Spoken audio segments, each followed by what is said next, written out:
Čau všichni, Vánoce se blíží a vy za pár dní, no možná i hodin budete rozbalovat své dárky. Já se rozhodl pro vás udělat video o mém YouTube putování. Asi málo z vás ví, že moje YouTube putování začalo 19.3.2011 na kanále Malda X Metin. Na tomto kanále jsem natočil své první video, které nemělo až zas takový úspěch.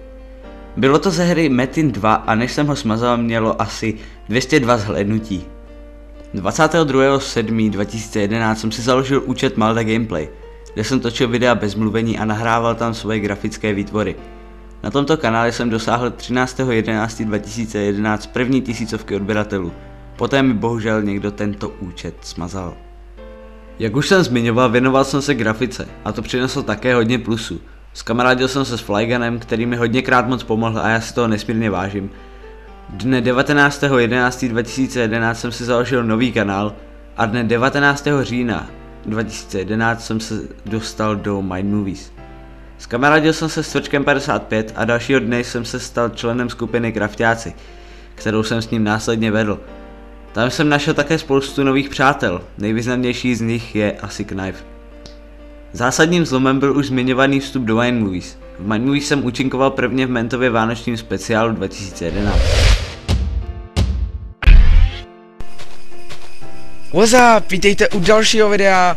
Máme tu Vánoce, takže tu máme vánoční mod, tento mod se jmenuje Christmas Craft, část Mind Movies, máme tu Maldu, Detíka a všichni si tady stavíme domečky, protože jsou Vánoce.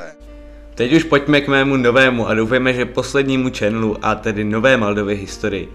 Kanál Mr. Maldovic jsem si založil 6.5.2012.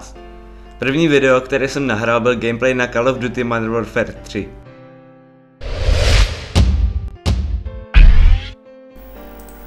Takže nazdar lidi, vítám vás u nového videa a tohle to bude takový první gameplay ze hry Call of Duty Modern Warfare 3 na mapě Carbon. Finálové skóre si už nepamatuju, nepočítal jsem to. Díky Mind Movies, Flyganovi a dalších jsem dosáhl 1000 odběratelů během měsíce a půl. 9.11.2012 jsem dostal partnerství s YouTube a tím také spoustu nových možností. Nyní slavím 4600 odběratelů a přes 110 000 zhlédnutí veškerých videí. Díky moc za vaši podporu. Tak a to je z tohoto vánočního videa vše. Já vám přeju krásné svátky, veselé Vánoce, ať pod stromečkem najdete to, co si přejete a nezapomeňte se i o Vánocích koukat na moje videa. Čau.